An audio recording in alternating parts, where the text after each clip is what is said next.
Good evening. Nilesh bhai, how are you? Very well, Chaya. How are you? Hello, Maya ji. How are you? It was Kavita, I think. Who was Good morning. Hello, Kavita. Good morning. Or good evening. Good evening, and for you it is it's midnight, so we greet you. Actually, it's a very civilized hour. It's 7:30. So that's okay. I counted in the wrong direction when I emailed you.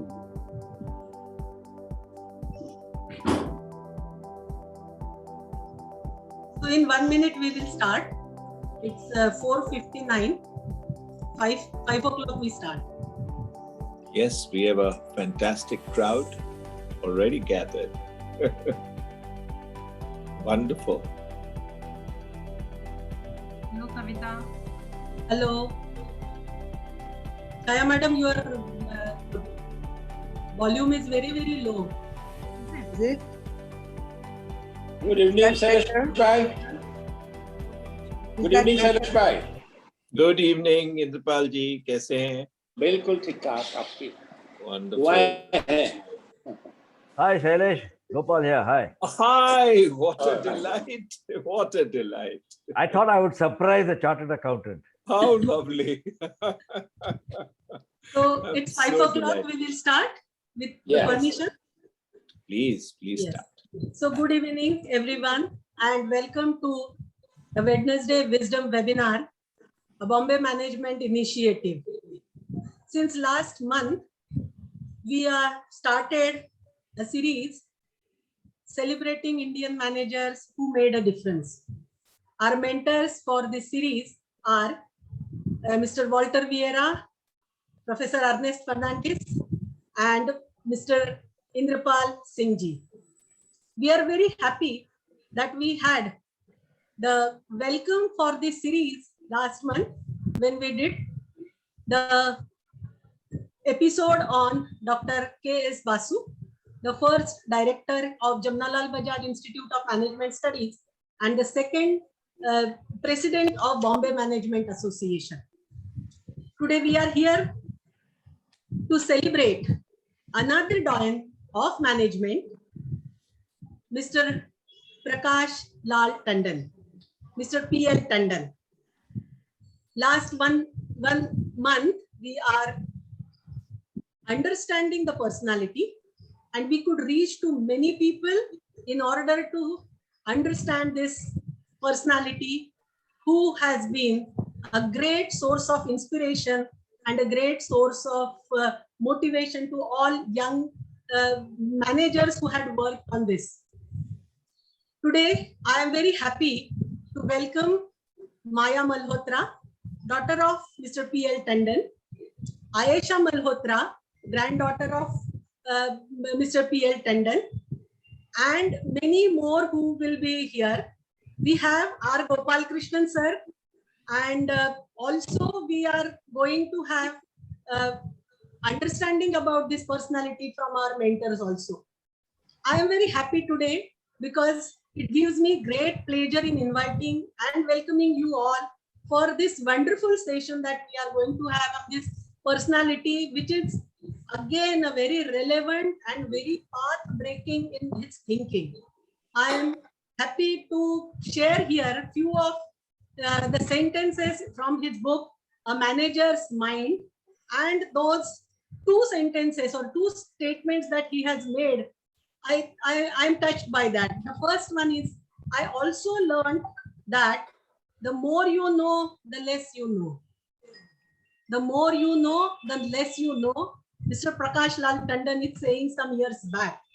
And the second one is, which is I don't know, people may debate it, but it is an average Indian is indeed hardworking when he works for himself.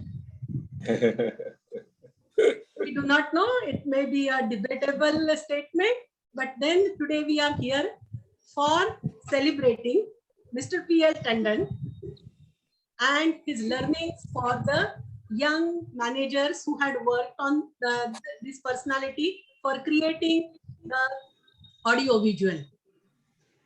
We have the team of students who had worked on it. I am going to give it to them for screening this documentary on audio visual on PL Tandon. After that, we will discuss and we will request the dignitaries to share their experiences with Mr. PL Tandon. So can we have the video? Yes, ma'am.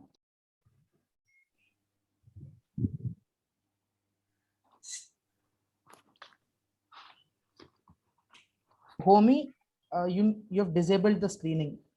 So share screen.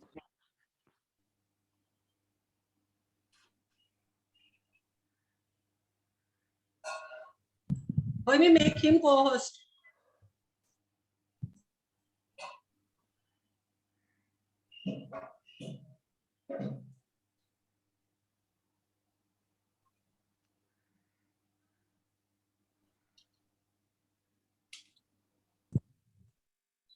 Joycey, check now.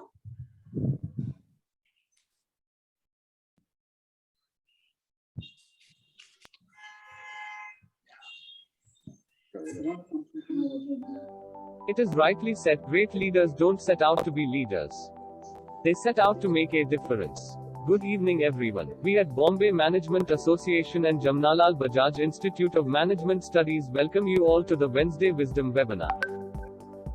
Here, we discuss the journeys of such leaders who made a lasting difference to the world of management, without whom we'd be a few climbs below where we are today. Let them inspire you to be better at management and at life. Shri Prakash Tandon was India's one of the most influential business leaders in the second half of the 20th century, a pioneer in professional management and an icon of almost every well-established and young managers even today. For a man who was at the very top of the heap in Hindustan Levers, STC and PNB, Prakash took no favors. He lived in a modest Delhi Development Authority flat in Vasant Kunj, drove his Fiat car everywhere, never jumped queues, and was unfailingly courteous to all. He read everything under the sun, and whenever he heard something interesting, out would come the small red leather diary for taking short notes. I need to say something more about this gem of a man. Let us start the story from his childhood. Born in 1911 to a wealthy Punjabi family, Prakash Tandon graduated from Government College, Lahore as a science student, but suddenly shifted to commerce. Then he went to United Kingdom, from where he returned as a qualified chartered accountant in 1937 from the Manchester University. He married a Swedish girl whom he met at Oxford. Now let us understand some of his work ethics. While Prakash Tandon was proud of his Punjabi heritage, he never favored or promoted Punjabis. His closest associates in the Hindustan Lever Ltd were Maurice Zinkin, a Britisher, and R. Ramaswamy, a Tamil Brahmin.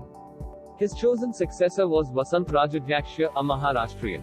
He applied this principle to all other organizations that he has headed till the date. 8 years later, he returned to India. In 1937, he joined Hindustan Lever Limited as the first Indian manager recruited by the firm in India. In 1951 he became a director of Hindustan Lever Limited, and in 1961 he became the first Indian chairman of the multinational company. There was a genuine realization in London, and a sense of pride in Bombay that Indians could manage the company. Prakash Tandon made HLL truly Indian not only in name but also in spirit. The day he retired from Hindustan Lever, he arrived at the Back Bay Reclamation head office in the chauffeur-driven company car. After the farewell tea party, Prakash walked down, waved the driver away, and said, "Hum do retire ho chuke hai. Main apni Fiat gaadi mein ghar drive karke jaunga." And that is exactly what he did. What a story, what an example. No fuss, no fanfare. Now we will have a look at one of the fondest memories of Mr. Tandon shared by Mr. Gopalkrishnan. Hello, and thank you BMA for commemorating some of the doyens of Indian management, and for including me to give a message for Mr. Prakash Lal Tandon. You know, Prakash Tandon was my hero. He was the chairman of the company, Hindustan Lever, when I joined as a young trainee. And obviously I did not get to know him much when he was in Hindustan Lever, but I got to know him much later when I became a director of the company and he was a former chairman. And I found him to be a remarkable person. Fallible, like all human beings, but with great insight and experience. In fact, he inspired me to write 2 books. which I have displayed here. One is called the Made in India Manager, which Mr. Tandon absolutely represented.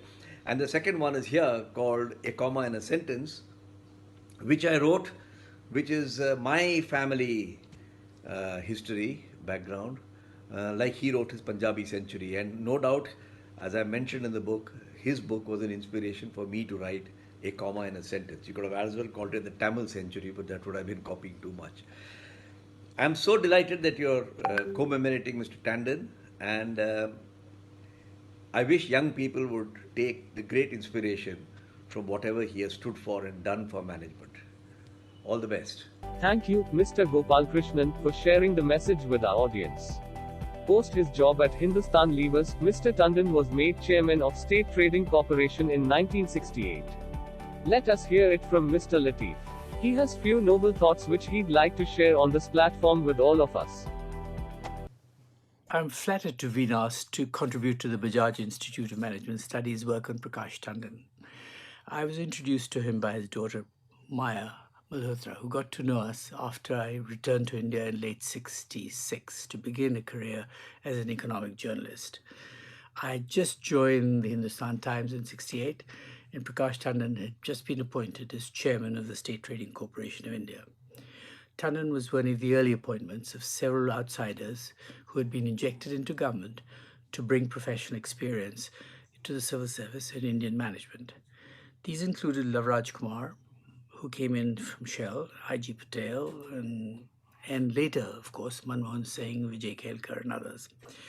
Tandon's appointment was big news. As an economics editor, I would meet him regularly with him, particularly since he was frequently in the news. There were two key attributes of Tandon that attracted my professional and personal interest. On the professional side, he had a clear understanding that he needed to set the standard for similar other appointments from the private sector. He made sure he was seen to be highly client-focused, transparent, accessible, without a trace of arrogance. His office at the STC building was about the most unusual office that I've seen. No desk, only a few comfortable low-slung chairs. When I asked him about it, he said that desks created barriers between the person sitting behind it and his client or visitor. Another aspect of setting standards for him was the simplicity in his personal life.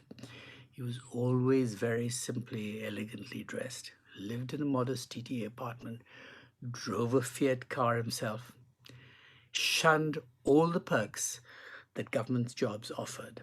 Not surprisingly, the press attention he got and his personal integrity were deeply threatening to the minister in charge, and Tandon had a short term at STC. Those who had brought him in managed to move him to the then recently nationalized Punjab National Bank. His interests, however, went beyond his day job. He was deeply interested in both traditional and modern Indian art and culture. He shared my wife Shaida's and my interest in modern art and Anglo-Indian art. Like us, he was an Anglophile. Although he belonged to my parents' generation, that did not prevent him from adopting us in the half a decade we both lived in Delhi. He would really regularly invite us to dinner, came to our house sometimes, and he would advise us on our art collecting. Shaida once complained to him that she couldn't afford the Hussein that she really liked the other day.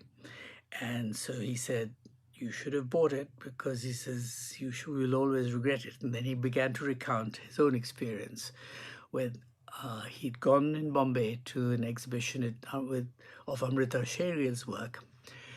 The painting cost 250 rupees, and he couldn't afford it. He felt his salary was then 300 rupees.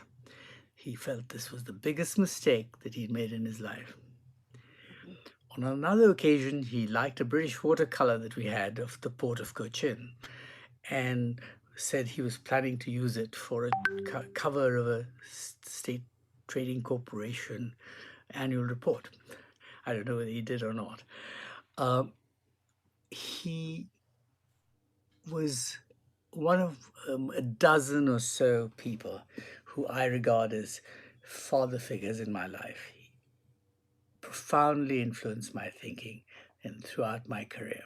He was a great Indian, and I'm delighted to be able to support this. Thank you very much. We thank Mr. Latif for sharing his wonderful memories of Mr. Tandon. Because of his high ratings in the government circles, the government made him the chairman cum managing director of the first Swadeshi Bank, today known as the Punjab National Bank. This was perhaps the first instance when a non-banker and industry outsider was brought in as the CMD of a bank.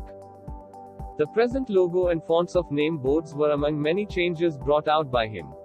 Major branch expansions took place in those years and PNB became a truly all-India institution under his leadership. Let us hear from Mr. Das and his thoughts about Mr. Tandon. My first meeting with Prakash Tandon was an act of great generosity on his part. I was 22, a lowly, unknown product manager in an unknown company called Richardson Hindustan, which made Vicks products, and he was the famous chairman of the hallowed Grand Levers. He'd written the wonderful Punjabi century. Since I had pretensions of becoming a weekend writer, I sent him a copy of my first manuscript, a play called Larin Saab. To my surprise, he asked me to come and see him, and we talked about it and other things, and I learned much wisdom from him, including the fact that we were both professional managers, he said. We're not owners. The owners think of us as mercenaries, as fighting on their behalf, not on the battlefield, but in the marketplace, to win another war for market share. They can hire us, they can fire us. But professional managers have a different perception of themselves. They are Kshatriyas, while owners are Vaishyas. Thus, we are a step higher in the social hierarchy. I'd like to thank Mr. Das for taking us across these beautiful memories of Mr. Tandon. Prakash Lal Tandon was impressed by the advanced management program at Harvard Business School and became closely associated with Indian Institute of Management, Ahmedabad in the 1960s. He was appointed as one of the Board of Governors in 1962 and was the board's chairperson from 1964 to 1969. Prakash Tandon played a key role in setting up of Indian Institute of Management in Ahmedabad. Moving forward, let us hear it out from his son, Manu Tandon, sharing memories of his father. It's a source of pride for me and my siblings that 18 years after my father passed away, he is remembered and reflected upon by the Jamnalal Bajaj Institute of Management. His corporate career spanning several decades with Hindustan Unilever and then onto the public sector as chairman of State Trading Corporation, the Punjab National Bank, NCAR, was indeed remarkable and is narrated in his books published under the title Punjabi Saga. I too pursued a corporate career as a chartered accountant and then on to a multinational.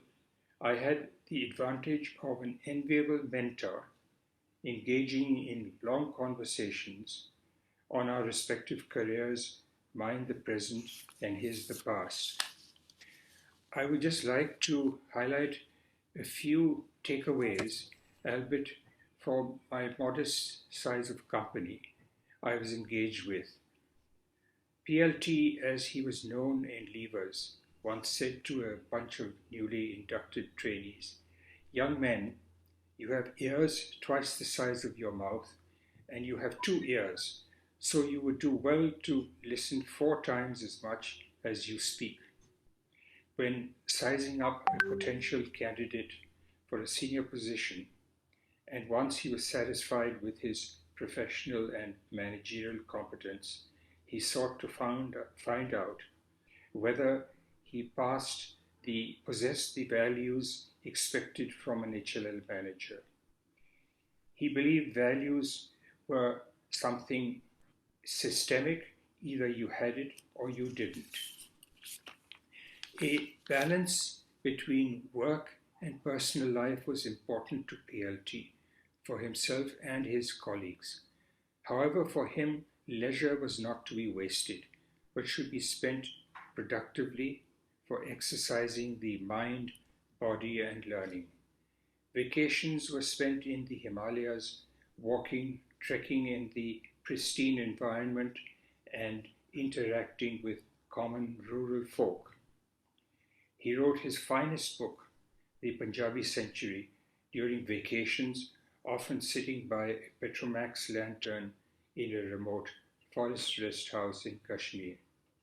In winter, vacations involved soaking in the historical heritage of India. Learning for him was a continuous process, and vacations were no exception.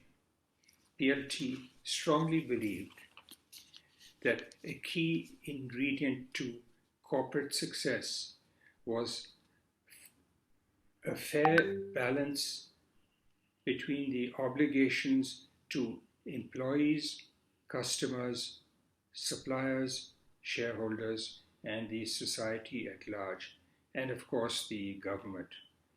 The enormous amount of time he devoted to his extracurricular representations on PSU boards, teaching assignments, and setting up the Indian Institute of Management at Ahmedabad was prima facie at the cost to HLL in terms of time, but it certainly enhanced the reputation of the company at the same time.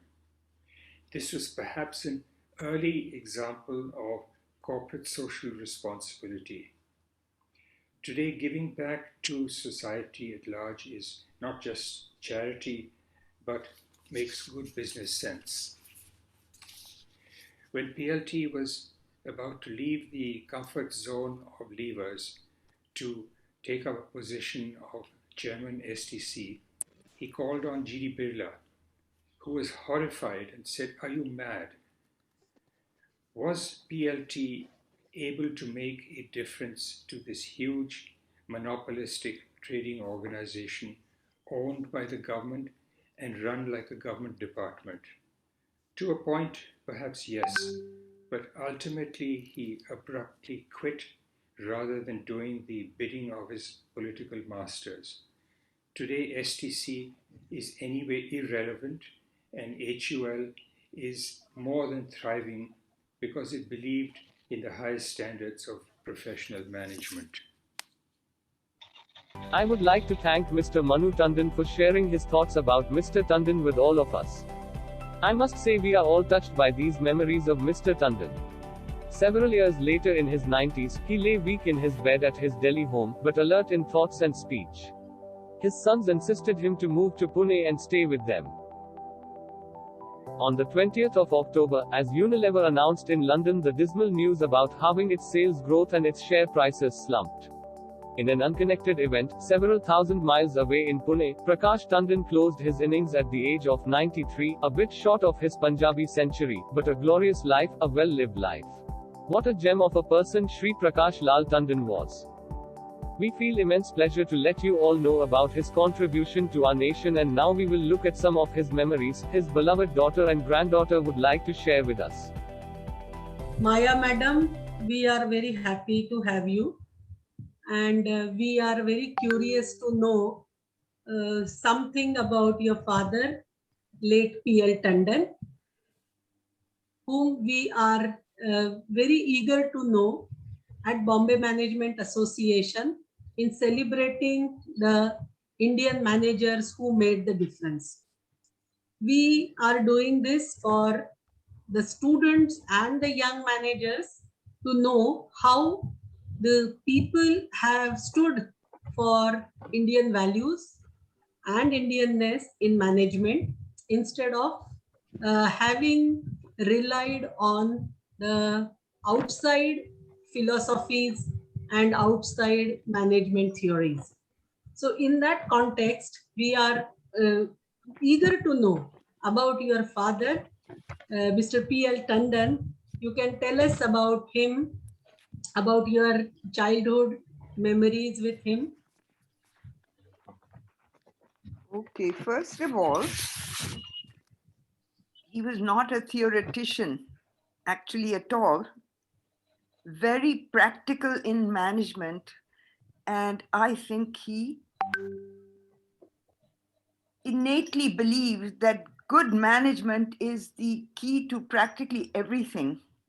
I live here in the US where until this last election, many presidents were elected, and an exception of Obama also, on that they were businessmen. Now, businessman is, as it's understood, is a person whose only goal is to increase the profits, increase the value for the shareholders. A manager, as he thought it, is someone who looks holistically from the grassroots up, which means, or down, not only the interests of the shareholders, the owners, the big major owners of a company. In the case of government, it's the government, but the employees as well, from up to down. And he has written also a lot, the trilogy of Punjab and then the Indian managers, and many books he had written. So were you aware as a daughter or in the family that your father is doing some serious writing and he's publishing books? You know, he just didn't start with funny, there's notions. He had a colleague, a wonderful, brilliant Britisher, a Jewish gentleman, brilliant, from Cambridge University, whose name was Maurice Zinken. His wife was a correspondent for what was in those days called the Manchester Guardian. Today is a wonderful newspaper called The Guardian. And Maurice was brilliant. He was actually ex-ICS, had served in Maharashtra in Dhule or Dhulia, that district. Great. And Maurice had a great admiration for the keen Maharashtrian mind, I have to say. He admired all the talents of India. It's just that we happened to be in Maharashtra and in Bombay. So Maurice Zinken said to him, when Maurice was a great economist and wrote books on the economies of Asia, published by his London publisher, well-known prominent publisher called Chatto and Windus. So Maurice said to, we used to call him Uncle Maurice, he said to my father, Prakash, you should write a book. And he said to my mother, you also should write a book. But like myself, my mother wasn't so ambitious and motivated. She just enjoyed life and went along with everything. He said, he thought to himself, I don't know anybody, and we're talking about the middle 50s. He thought to himself, what a good idea, I'll write a book. In those days, they didn't have writing courses or anything like that. Mahatma Gandhi or Nehru never went to a writer's workshop. They just wrote. And Gandhi was a real grassroots Indian, but wrote very, very well. Even his English writings are very perfect. So he wrote a book, and he took a foolscap legal pad and a pencil and a sharpener and an eraser and started producing a book, his first book. And then in those days, there were people alive who had memories of the 19th century, were born, 80 years earlier, which means towards the end of the 19th century, and had living memories. Today, they call it, what is called, there's a word for it, which the Americans have coined, this tapping people's memories for stories. There's a certain phrase, it doesn't come to me. But he went around to all the old people he knew. We would go on holidays. In America nowadays, people get at the most 1 week holiday or 2 weeks. If you're really, really senior, you'll get 3 weeks. But in those days, and maybe it still is in India, it is in Europe, 1 month's holiday is owed to you. Even your, maids will get 1 month to go to her village and you pay for that month. So 1 month's holiday and traveling across India. And wherever we had friends whom we knew, we would stay with them and we would ask them for their memories. They weren't all Punjabis, there were people from everywhere. And our East Indian friends in Bandra also, and Punjab, well, the first book is about Punjab, so mostly Punjabis. He interviewed elderly people and getting their notes of and writing notes, copious notes, which he put. So each chapter in the book is organized chapter by chapter. And my mother was a great linguist. She was Swedish, but she spoke and wrote and read fluent French, German, English, Swedish. And so, because she had an MA in philology, so she edited the books. His lovely secretary, Miss Lele, Mavis Lele, would type them and retype them. And it was turned into a finished book, sent to Morris Zinkins, publisher in London, Chatto and Windus, who absolutely did not change a single comma in it. My mother had so ably and perfectly edited it. They dropped a chapter, which was unfortunately because they wanted to put it in a certain price bracket. So they dropped a chapter for the sake of that. And he lost the chapter. It was on how horoscopes influence the choice of, marriages for your Partners, boys or girls. It was common in India. We have also heard that that he had a Ford Fiat car, and he never kept a driver. So he was the person who used to drive his own car, despite of many people telling him that, sir, please keep a driver for you. You're a big man now. So what is the story behind that? True. He didn't keep a driver, and then he bought a Maruti, first a Fiat, then he got a Maruti, 2 Marutis, one after the other, or together maybe. Fiat was, actually the Fiat got stolen, unfortunately, for parts. No, I'm sorry, I'm getting a little mixed up. It didn't, but I don't know what happened to the old Fiat. It just died of old age. We were talking on the life of Prakash sir. So, ma'am, as you are here, I would also like to ask you some questions because you have seen your grandfather, working, and your mother being shedded under him, working as well as absorbing that values in you. So, I would ask you, ma'am, that what values of independence or what values of empowerment did Prakash sir gave it to your mother and that flowed it to you? So, ma'am, as we all know that he has written a lot of books, and he has also written some Urdu poetries. So, are you fond of those? I mean, have you heard about them, or do you have any memorable, saying of his book that you remember? Yes, thank you. It's so me, right? Yes. Isha? Yeah. So during this pandemic last year, I was at home and I picked up his book, and books actually, and read all of them again. They were very interesting. And how do I explain this? What I found interesting about the book, like his books, his first 2 books in particular, was the relationship that he had to develop with as an Indian working in a British company, multinational, Unilever, right? Right. And the kind of line he was walking, and it was on 2 levels. One was, okay, the British who, were in India till 1947, running the country. That was one aspect of his work life. And the second was just in general, once he became senior and he became, CEO, chairman of Levers India, the whole initiative he did to call it Hindustan Lever, right, to switch it over to that, was very interesting how he had to do that. And in general, how does a subsidiary president of a multinational subsidiary, a big one like HUL. So how do you kind of, as a subsidiary president, kind of manage the relationship with headquarters?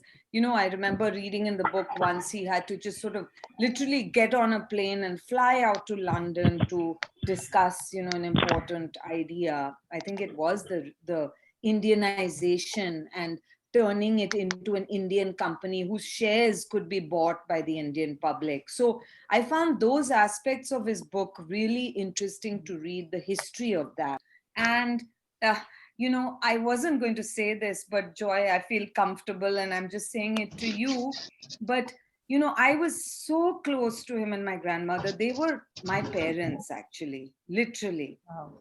Because I lived with them, as I said, as a child, as a baby, for 8 years, you know, during my college, my working life. I worked for Citibank in Bombay for some years, and I lived with them. And so I was very, you know, very close to him.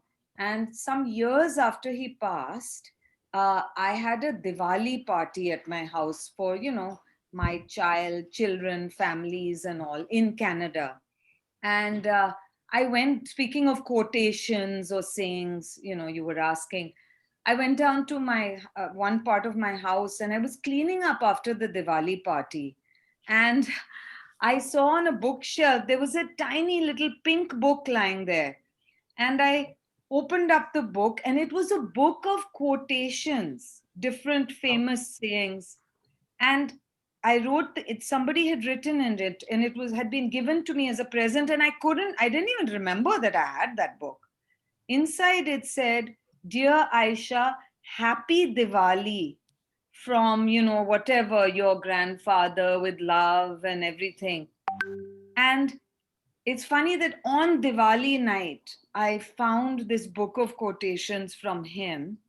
And he was, you know, it literally, he was saying Happy Diwali to me in the book. He'd given it to me on a Diwali. So he was always full of these quotations and interesting. He would read other people and tell you about what he had read. Sorry, it's just a memory that was really touched me, right? Because you miss your grandparent after they go, Very true. right? And then suddenly, you know, he sends you almost like a message from above.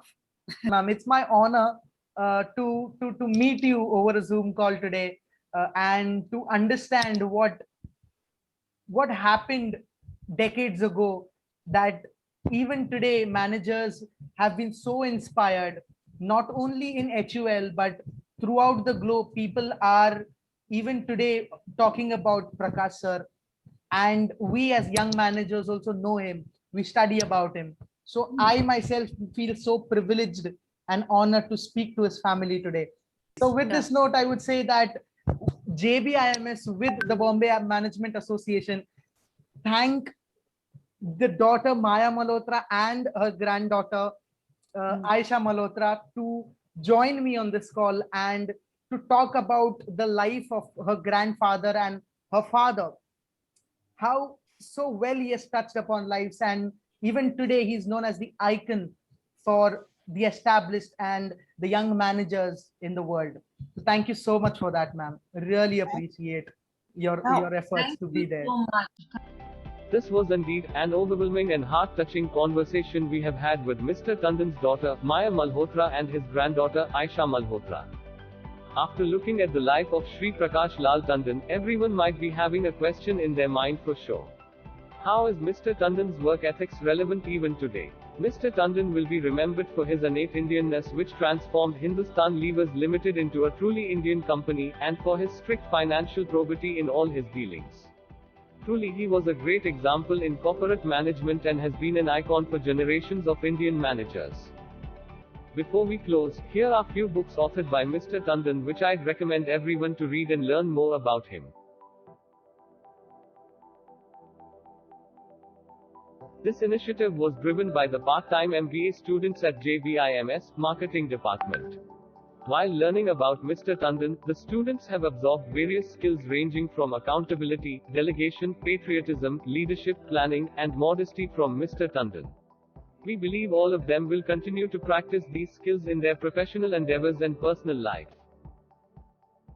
We would like to thank everyone who has given their valuable time and support for this wonderful initiative.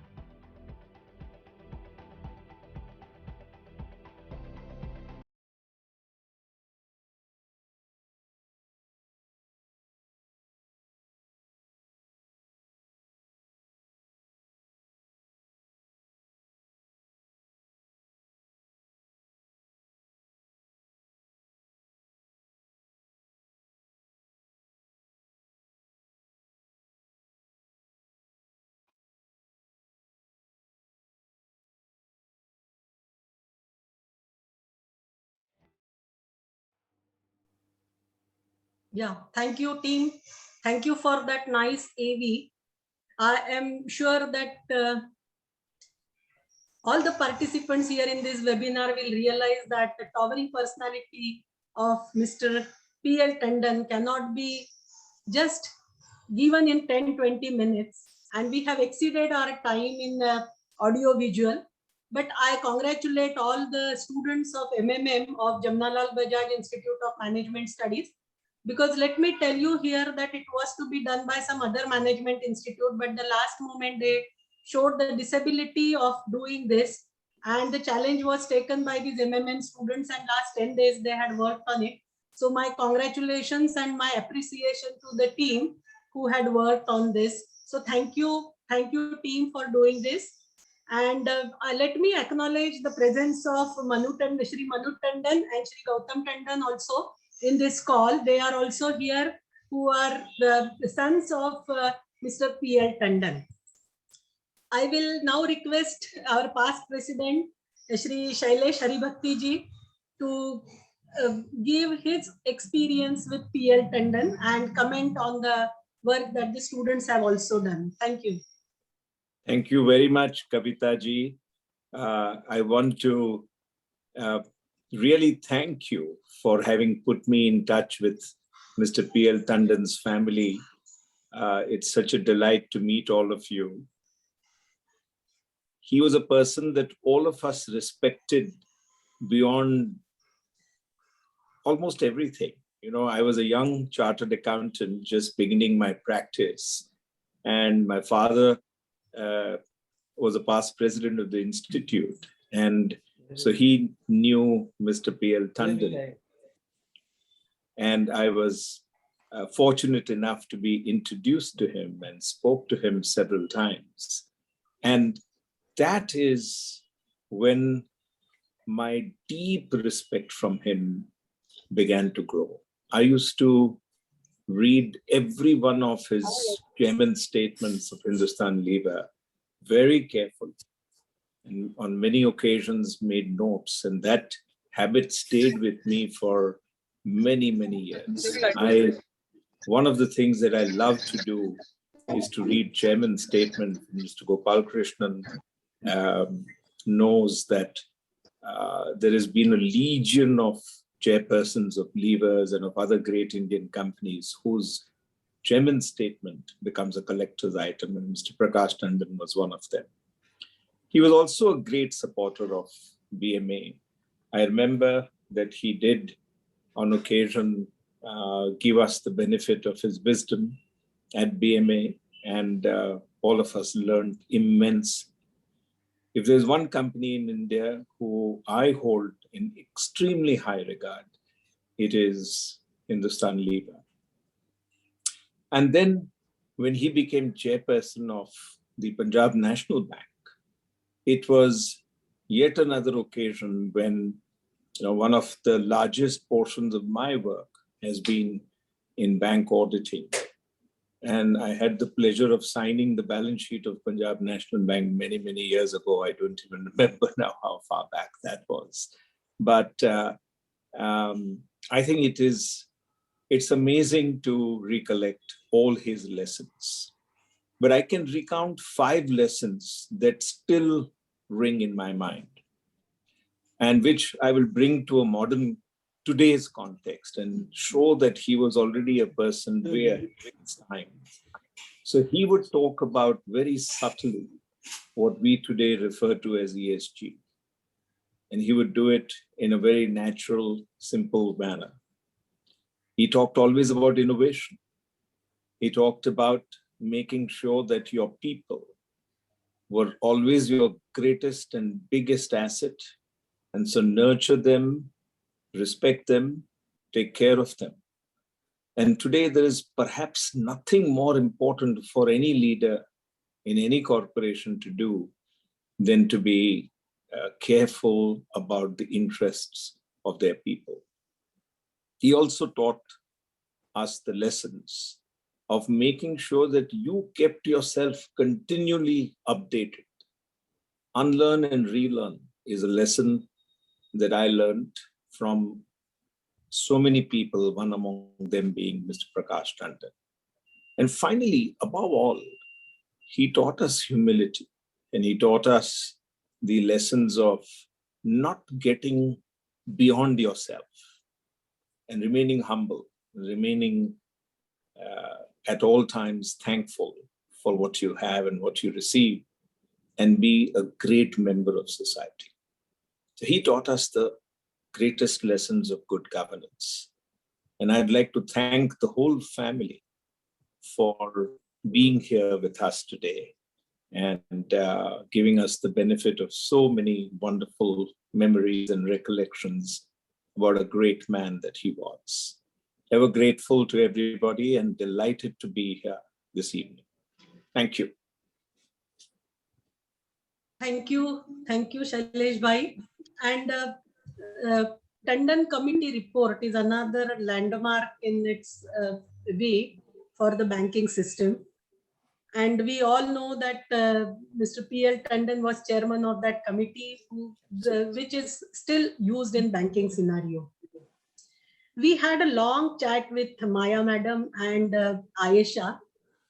And in that, Maya madam was very fondly remembering all the Bharat Yatras that they did from east to west, north to south. And so many times they had spent time in Kashmir. And on the way, Mr. P.L. Tandon will meet people and people will come and stay with them, relatives, friends, and many. So I think the person was very friendly and was always eager to share. And they have also mentioned that he was ready for every young manager, young person who needs any guidance from him, and he will come and spend time with these young people. I think that's the great quality, because guidance that we get from our elders becomes the foundation of our careers and our personalities. The humbling personality you meet at the beginning of your career, I think you shape your career in the same way. I'll invite R. Gopal Krishnan sir to share his experience. Sir, over to you. Thank you, Kavita. I've already spoken, but since you said there are a lot of students here, may I just recall one experience, just one, not five. Shailesh has. In 1998, I took an early retirement from Hindustan Lever. I was then the vice chairman, and there was a little farewell party arranged for me in Delhi. The company asked me, whom would you like to invite? And amongst the invitees, I said, if Mr. Tandon would be gracious enough to accept, I would love to have him. So he was at the head table with my wife and myself. And suddenly he turned around. And I'm telling this story because it has a great relevance to the current context in which management, politics, everything works. He said, Gopal, there must be many reasons why you're taking earlier retirement from Hindustan Lever, but you're joining Tata's, which is a wonderful company. So I wish you well. Can I make you a suggestion, a piece of advice? I said, sir, of course, you may. He said, once you've retired, you're like a date expired medicine. Don't you ever go back to Hindustan Lever to meet your old friends and to chit chat and inadvertently poke around, unless you are specifically invited by somebody. And this may come as a shock to you because you joined as a young fellow at 20 or 21. Today you're 51 or 52. But take my word for it, I have not been into Hindustan Lever except once when I was invited by the chairman for lunch. I thought he was dramatizing it, But every lesson that I've learned on succession planning tells me that he told me something very sound, and I wish it would be practiced all over in this country. So I just thought I would share that. I mean, I conclude by just saying my compliments to Walter, Vera, and others who have conceived of this, and to Kavita ji for having put this together. And it's a great pleasure to meet Manu on the Zoom. And I'm seeing Gautam for the first time, and I think I'm seeing Maya also for the first time. But great pleasure. I've heard your names. Thank you very much. Bye. Thank you. Thank you, Gopal Krishnanji, for that wonderful lesson.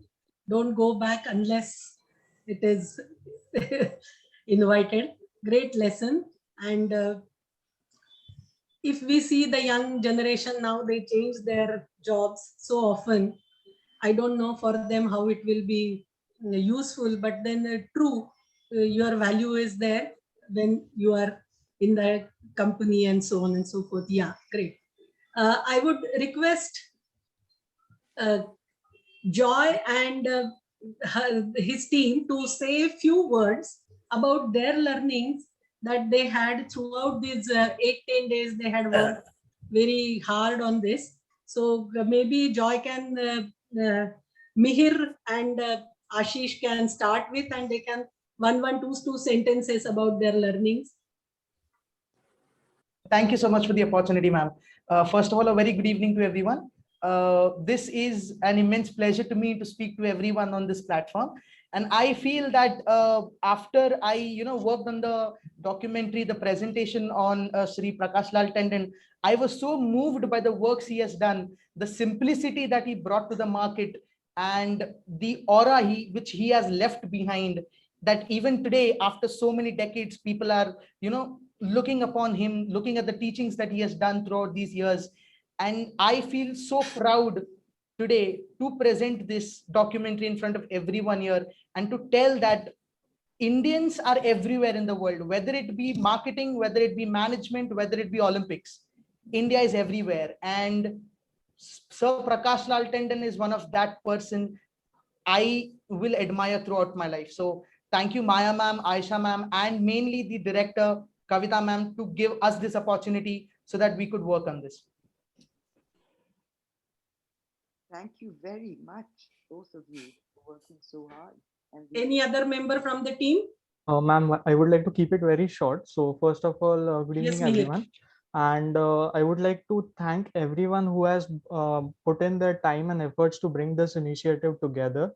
Like, it was a very short time, but we appreciate the cooperation from everyone to drive this initiative. And one thing which I would like to learn from this initiative is inclusiveness. So he was very humble, is what we have learned from him. So that is one quality which I would like to absorb and then practice for the rest of my life. Thank you. Thank you, Mihir. I will request Aisha to tell some memory of her grandfather. Thank you. Thank you, Dr. Lagate. I also want to thank you and the students for doing such an amazing job on the video and putting this whole session together.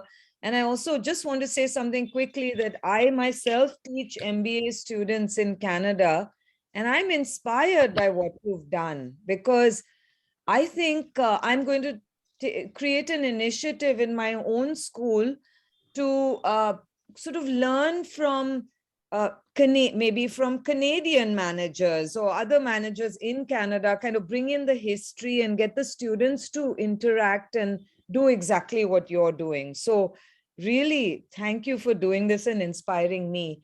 Gosh, memory of my grandfather, I have so many. I know I shared some of them when I had the pleasure of talking with Joy last week.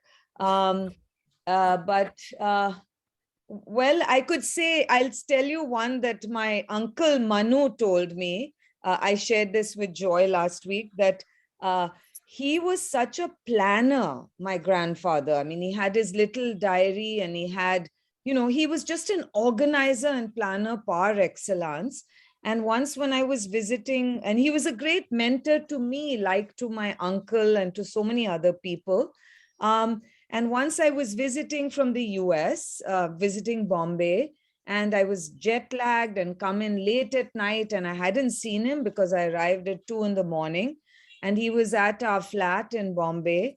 And Manu Mama said, you know, Aisha, he's waiting for you to wake up. He was pacing up and down outside your room, just eager to meet you and to start planning your life for you. So he wanted to help me.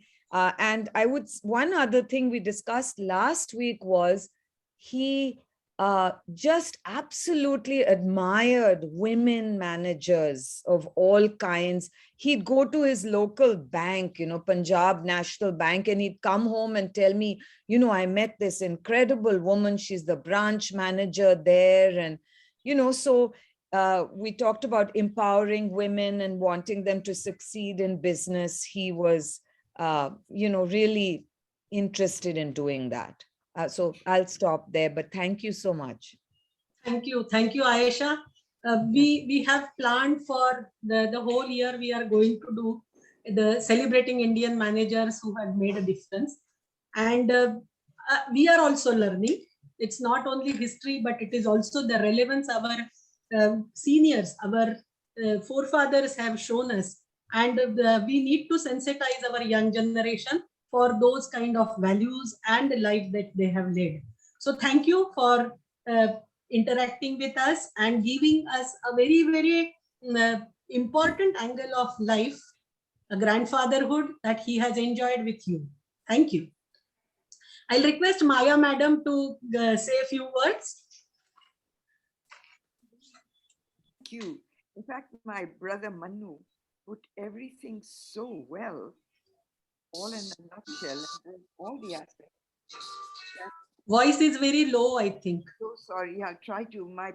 I have a problem. Yeah. Here. Anyway, I said my brother Manu did a wonderful summation of all that our memories of our father, and the skills and talents and focus that he brought to every aspect of his life. So, and he told me once when he was about 85, I mentioned it to Joy earlier. He said at 85, he told me, or maybe even a bit later, he said, every 5 years of my life, I have planned ahead for the coming 5 years. My plans have not gone always exactly as I planned, but I was the better off for having planned. So I think planning ahead, to him, that was a key thing that he did. So when he told me that, he said, well, sadly, I may not have another 5 years left to plan, but he did anyway. So he was a great planner, as Aisha mentioned, and learned. When he went as a young student to England, he absorbed impressions, had a very retentive memory. The more you absorb, the more you observe, the more you read, you bring it all together into one pattern. When he went to England, it was an eye-opener for him. And it was the England of the 1930s when the Depression took place. He learned lessons from that. And also there was a lot of cultural events in England, which he threw himself into with great enthusiasm, including listening to classical music. Later, and then he made his own discovery of India, different from Nehru's discovery. Nehru's was based on his memory of its culture and its history. My father's was based on traversing India from Peshawar in those days down to Kanyakumari, east and west, staying at, railway station waiting rooms, because there were no hotels in those days, or dark bungalows, and chatting and learning from everybody. Then when he went to America, in I think in 1958, to a 4-month course, advanced management program at Harvard, he learned from them as well, because America in those days was the cutting edge of industry and commerce. So every step of the way, he never stopped learning. So planning, learning, absorbing, remembering, these are key things that, with which he achieved the goals he set out. So perhaps there's a lesson there. Thank you. Thank you so much. I'll request Shri Manu Tandon to speak a few words. I think, just to take off from what my sister Maya said, that he inculcated in us the desire and the compulsion to be in a continuous learning process. And he would also tell me that where you want to be 10 years from now, work towards it. It's not going to just roll in your directions automatically. You have to learn for it. You have to skill yourself. You have to achieve what you hope to be in, going down the line 10 years or 15 years from where you are. And of course, inculcating the value systems which have stayed with me. What is fair and may not be to your advantage, but balancing it out with other people around you in a work situation and so on. I would just like to repeat that I really thought that he had been forgotten, because it's 18 years since he passed away and many more years since he ceased to be active in academia or in business. And I thought he was forgotten. So it's really amazing and wonderful that you have chosen to remember him, and in such a prolific manner, bringing together so many people who had interacted with him or had heard of him, who had probably been inspired by him. And it's really wonderful what you have done. Thank you. Thank you. Thank you very much. I'll request Shri Gautamji to say a few words. You are on mute. You will have to unmute.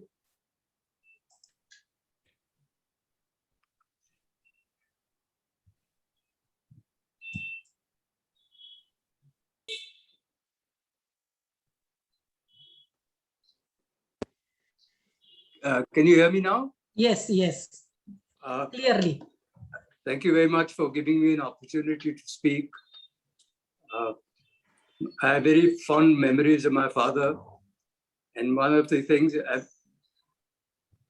unlike my brother, who also joined the corporate sector like my father, I chose to join the army. And I must say my father throughout supported me. In fact, a lot of people used to ask him, Mr. Tandon, how come your son has joined the army and not joined the business world? He says, well, as far as the profession goes, you should choose a profession which you like and not a profession which necessarily pays you better. And I've had a very fruitful innings in the army, and all along he's been a great support to me. And one of the things he always advocated, and which he tried his level best when he joined the public sector, was the management of change. When he joined STC, like any government organization, he had a huge staff. And the first thing he did was cut it down from a staff of about 10 to just himself and his PA. He said, I don't need a chaprasi. If I need a glass of water, I'll go and fetch it myself.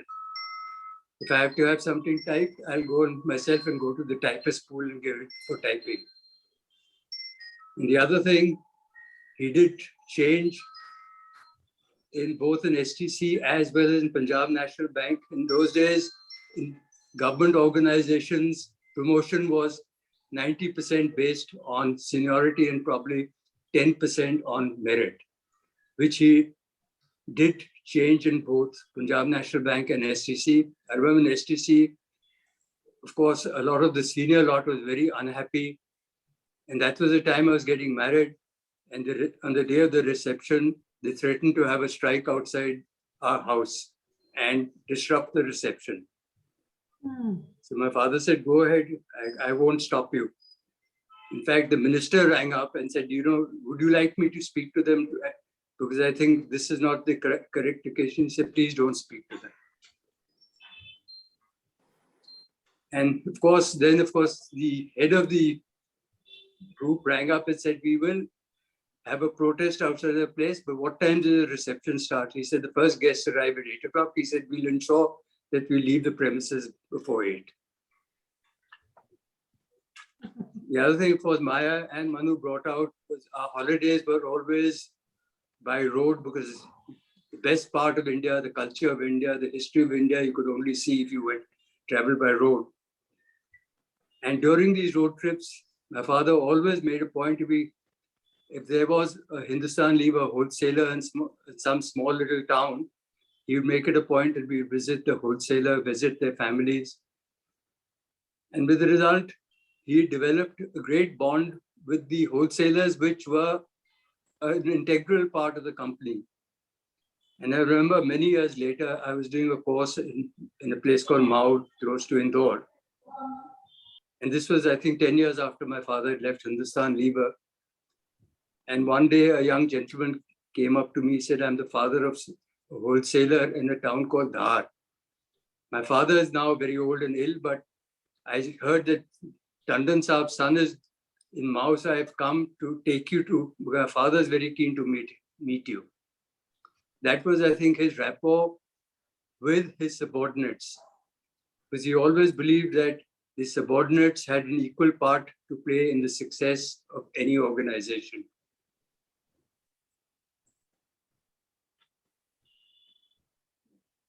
Thank you. Thank you very much. So touching experience. And while talking to Maya, Madam and Aisha, she was mentioning that when he shifted from HUL to the government organizations, he had done a great change in the office. He removed the desk and it was just the tea table which was there, and he used to sit. All the behavioral scientists are working on if what happens if the table between the two is removed, and then how is the relationship. I think Mr. P.L. Tandon experimented it long back by removing the desk itself and creating a very informal environment to talk to the employees and the colleagues in the and also they mentioned about 4 secretaries that the Punjab National Bank or STC chairman had, and then how he managed with less number of people in the government setup also. So working from a very professionally managed private sector to very different type of setup in public sector, I think Mr. P.L. Tandon could do this with grace and with ease because of his adaptability and because he was grounded and he knew the ground realities of India, and he knew the people of India, and that is how he could touch their lives and touch their careers also. So thank you so much for sharing all your memories of your father. Now I will request all our mentors, Shri Walter Vieira, Ernest Fernandez sir, and Indrapal ji, to throw some more light on the personality that we are today celebrating as the Indian manager who has made a difference. Over to you, sir.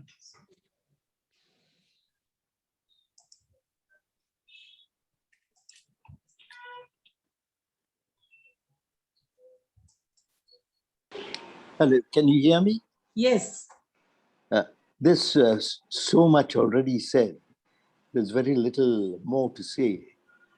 I have developed a very close relationship with Prakash Tandon much after he retired, until virtually till the time he died.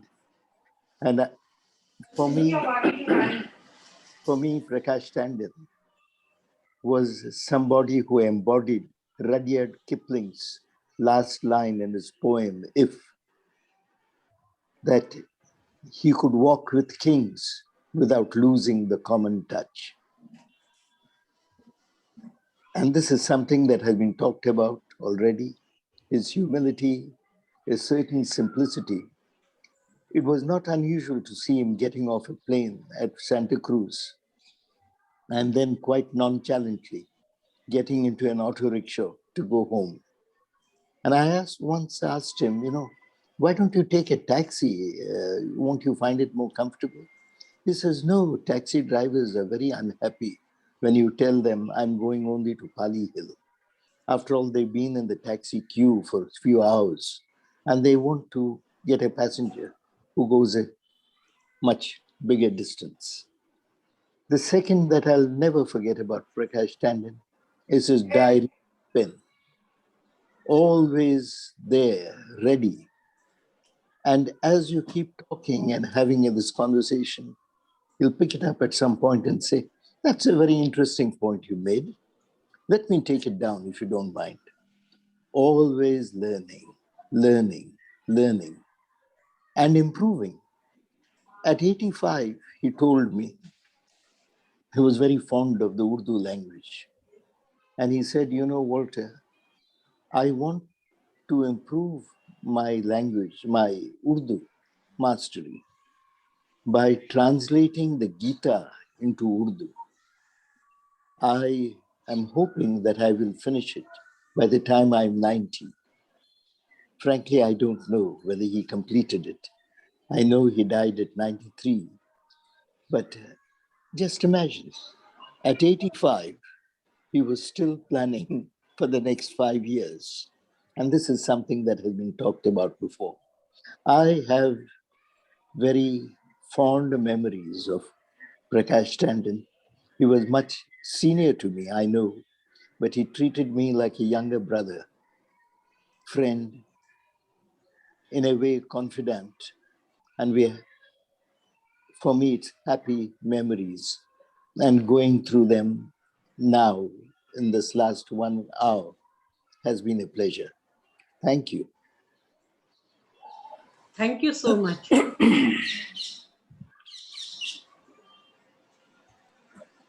Yes.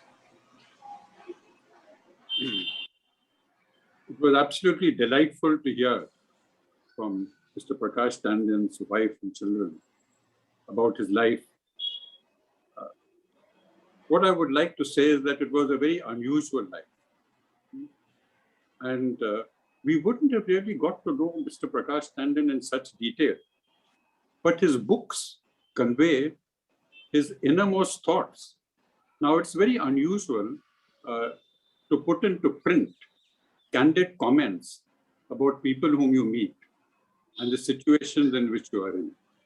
And he was in most of the three books, the books he has written, are about people, about their relationship. It's not about the targets he achieved or the profit he made for the company and how he handled those situations. Because as was mentioned by Aisha, he worked for 30 years in a multinational company where the British were our colonial masters. And he had as his bosses and colleagues English people. So how did they meet socially? He writes all that in his book. He says that the English, some of them thought that Indians were very sensitive and very difficult to deal with. He writes that in print. He also writes that, there are many situations in India where you attend meetings which are unproductive. He mentions those meetings, he mentioned the people who attend them. And he said that, and so this is a lesson for us today. The message of his life is very relevant today, that to be candid, to say things as they should be, not to sugarcoat them or to present pictures which are unreal. And that is a great message which we require today. Another great message which he has for us today is that you may have people you disagree with, but don't treat them like enemies. Don't treat them like adversaries. Reach out to them.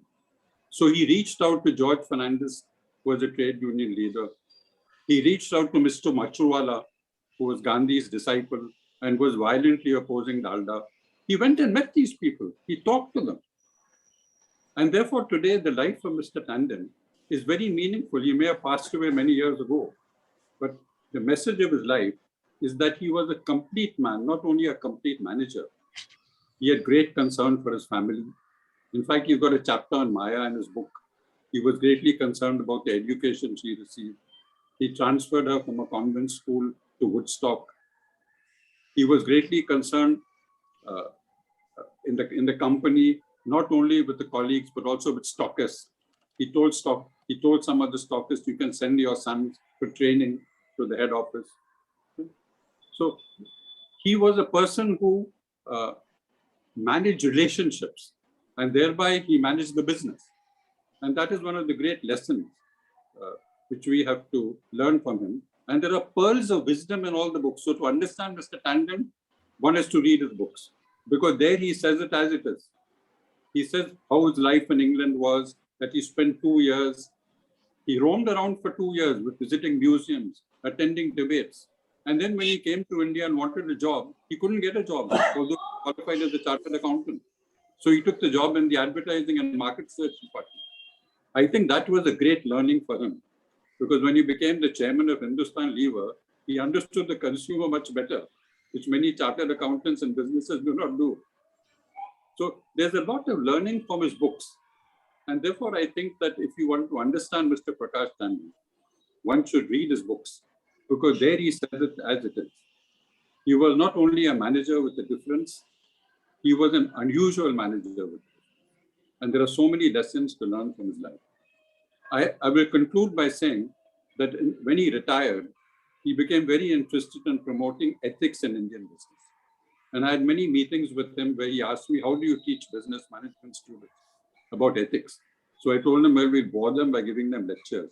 So we should have case studies. And so he shared those case studies. We discussed case studies with him of Indian business. And therefore, I have great regard for Mr. Prakash Tandon and the great contribution he has made, not only to his company, not only to his family, but to his country. Yeah. Yeah. Shall I go, Kavita ji? Yes, yeah. sir. Yeah. So, am I audible? Yes. Yeah. So I think so much has been said about Prakash ji that I don't think I will attempt to add anything. But I was very fortunate to meet him at 3 junctures in my life. And I'll focus on the word celebration, which occurs in the name, in the title of the series, Celebrating Indian Manager Who Made a Difference. So let me talk about three occasions of celebrations when I met him.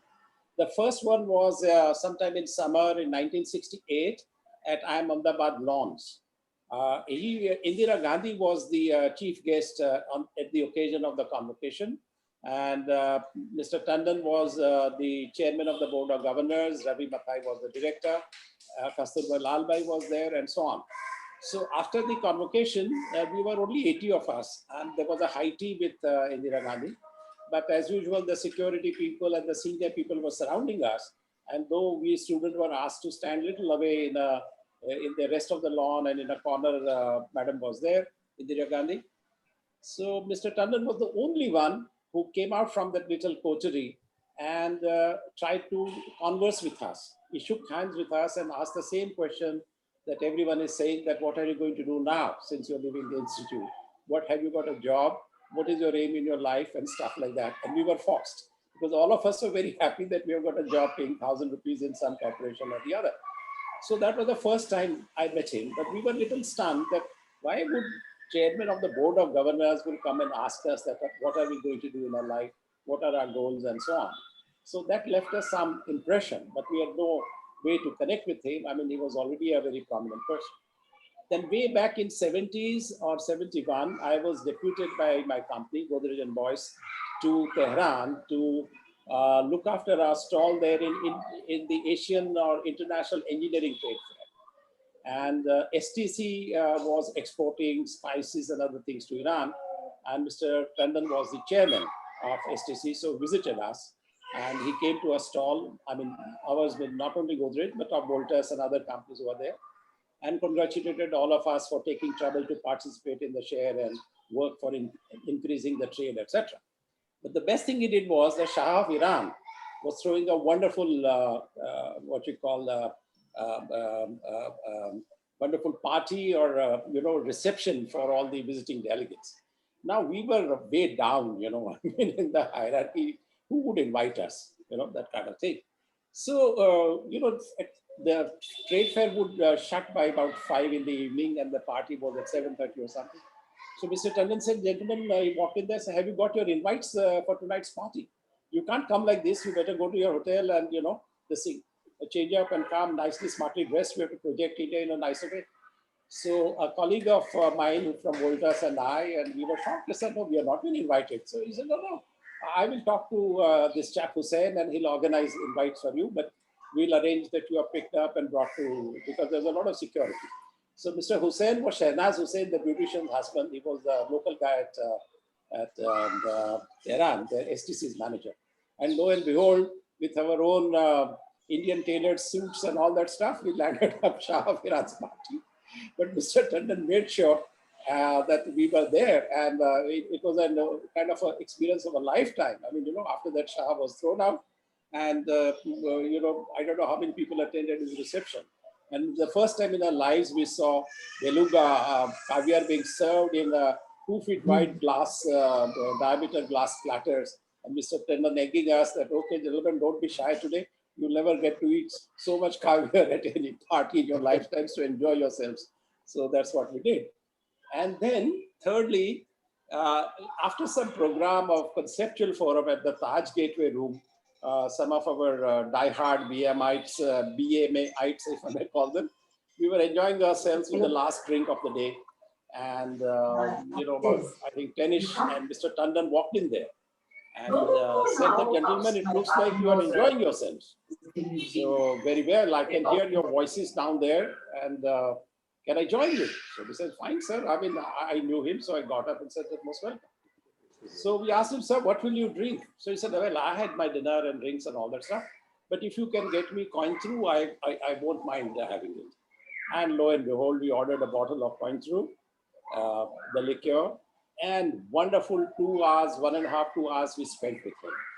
And then we got up, the bottle got over. Then he said that now, I said, sir, which way you are going? So he said, I live in Bandra, but I don't have a car.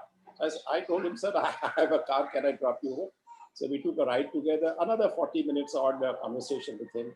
So that was, I was most fortunate to have about this kind of interactions with him over the years. And he was so impressive that you cannot really imagine that one person had so many things in you and so many perspectives, so much of wisdom one person could have. So he was a larger than life. And I consider myself very, very fortunate to have met him on these 3 occasions. We have heard him, but to meet him like this for hours at a time and getting soaked into his a kind of a leveled communication. Not that he was a senior and we were junior, or he was wise, he was learned, and we are ordinary folks and so on. But to treat us with respect and share what he knew in a humorous, rememberable way was a wonderful quality that I'll never forget for life. So that's all I have to say about celebrations and Mr. Tandon in my life and in general. And Ayesha, just to share a word with you, you mentioned about that what Americans have coined, it's called oral history. So from what you tell me, Mr. Tandon was the first, I suppose, practitioner of oral history, in the Indian context, because that's what the oral historians do. They go talking to people, and these days they record their voices, but in those days he had no option but to take notes and then build narratives around them. So I think this is all I have to say. Thank you very much for giving this opportunity, and I want to thank everyone for making this program a memorable one. Thank you. Thank you very much. Maya, madam, you want to say something? Actually, what I was taking away from what Indrapal said and Walter said and Gautam said, I think the most important quality is that when you meet somebody and talk with them, even in a room, they have to be the most important person you are talking to. So that's treating somebody with respect, not talking to somebody and then looking over their shoulder, which many people do, particularly some politicians, looking over the shoulder to see who is more important that they can get away and talk to. So the most least person should be the most important person of your focus. And Gautam mentioned about the Dalda wholesalers. They became very important. They felt, here is somebody who is making us feel good about ourselves. That's a tremendous takeaway. When he was very old and before he moved to Pune, he used to just walk across outside the Vasant Kunj enclave, and there was a barber who had set up his chair under a neem tree, and he used to go and get himself shaved and haircut by the barber and ask the barber's opinion on UP politics. And barbers have a lot to say. So he made that barber feel very, as though he was a man of value. I think that's a big takeaway for any would-be manager. That's what I have to say. Kavita ji, if I could just add one thing, Yes, please, again, just to repeat and say, thank you for doing this oral history, for capturing these thoughts from everyone here and beyond. So thank you for, I actually would like to see the rest of your series that you are doing. I will share with you the previous one with Dr. K.S. Basu, which is on our BMA YouTube channel. I will request all the participants who have not seen that can go and see the K.S. Basu episode also and like and subscribe to BMA channel. Now I will request Madam Chaya Sehgal to give her comments. Thank you, Kavita. Thank you for a session, 1.5 hour long session of sheer delight, learning, and joy. Thank you, Indrapal ji, Mr. Walter, and Mr. Fernandez for this enriching idea, bringing this enriching idea in BMA programs. And thank you, Kavita, for putting it across with all the hard work and guiding the students. I would also like to thank the family of Mr. Tandon. Today's episode made me really very nostalgic. When I was way back in the institute in 81 to 83, pursuing my MBA, I recall everyone who specialized in marketing had the ultimate ambition of walking across the institute and getting into HLL. That was the ultimate placement for everyone, and why it still continues to be so. Today it is something that I understood. It is the great leaders, the great founders like Mr. Prakash Tandon who institutionalize the highest of values and who nurture a couple of generations of professionals, which is what makes a corporate or an organization what it is, and the way it picks up momentum and it accelerates towards those targets of ESG and SDG, what we talked today, as Shailesh Bhai mentioned. These people like Mr. Prakash Tandon, Tatas, they always understood these things, and even before they were defined by the professionals, they pursued those targets and those goals, and they inspired all their colleagues, subordinates, and everyone who came in touch with them to follow those targets. And that's the way to lead a professional life. I feel fortunate today to hear that we as professional managers have a heritage of such stalwarts in India to follow and learn from. I think the greatest qualities that I admired of Mr. Tandon was his humility, his never satiating desire to keep on learning, being organized, and despite being a great visionary, believing in planning. This is something so rare. People who are visionary and also give equal importance to planning and execution are the ones who become doyens like Mr. Tandon.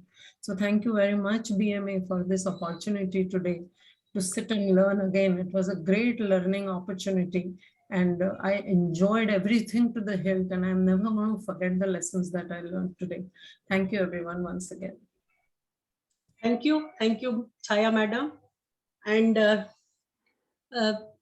we'll close now. I will acknowledge the presence of Shri Suresh Matre, Sri Ashok Sharma, Shailesh Bhai, Indrapal ji, Walter Vieira, Ernest Fernandez sir, and Chaya madam, who are, other than Walter Vieira sir, all had been our presidents of BMA, Bombay Management Association. I thank Maya madam, Ayesha, Gautam ji, Manu ji for their wholehearted support and spending time with us today, and also for the documentary. Let me mention here that the interaction with Maya madam and Ayesha was over 1.5 hours. We have lot of things to share, but due to the time constraint, it was not possible to include everything. But those who are interested can get in touch. We can share those videos, which are very informal, but then learnings are tremendous in that. I will also acknowledge the presence of the colleagues on the EC, Vigyanji, Dr. Vigyan Verma, and Jagmohan Singh Rishi also. And from academia, I acknowledge the presence of Dr. De Silva, Ajit Navre, Professor Deva Prasad Chattopadhyay, Professor BVR Murthy, and Bhake madam for this event. I thank all the participants who have spent time with us. I'll request all of you to please keep your videos on for some time so that the secretariat members can take the photographs as a memory, and also request you to visit the YouTube channel of Bombay Management Association. We are open for memberships. Please get in touch with either Supriya Patade or Lakshmi Gupta for the memberships. Like our videos, subscribe BMA channel, and we are happy to serve you in better ways.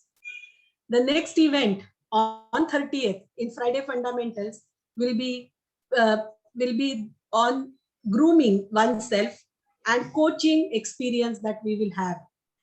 Please join us on Friday. The series of celebrating Indian managers who made a difference next month will be on 25th of August, and we are doing the episode on Shri Sharu Rangnekar, a person who has made the difference in HR consultancy and training. If you have anything to share with us, which can be included in our AV, please get in touch with Supriya or Hoimi, and we will include that in our next episode also.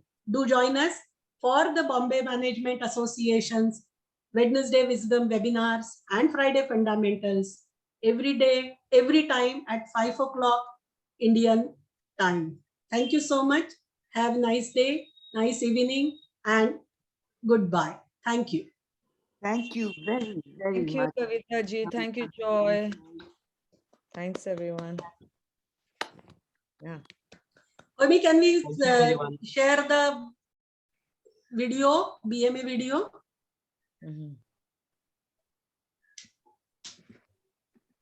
Omi?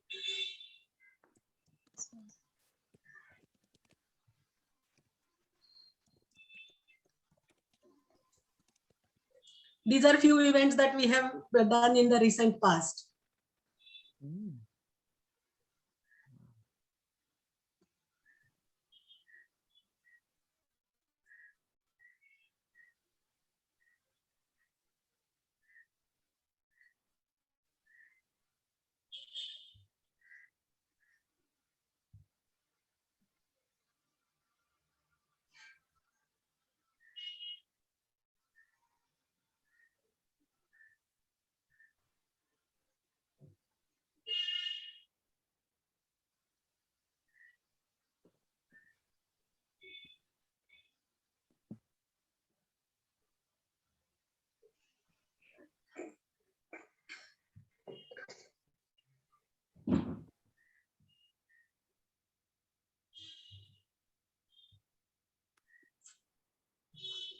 Thank you.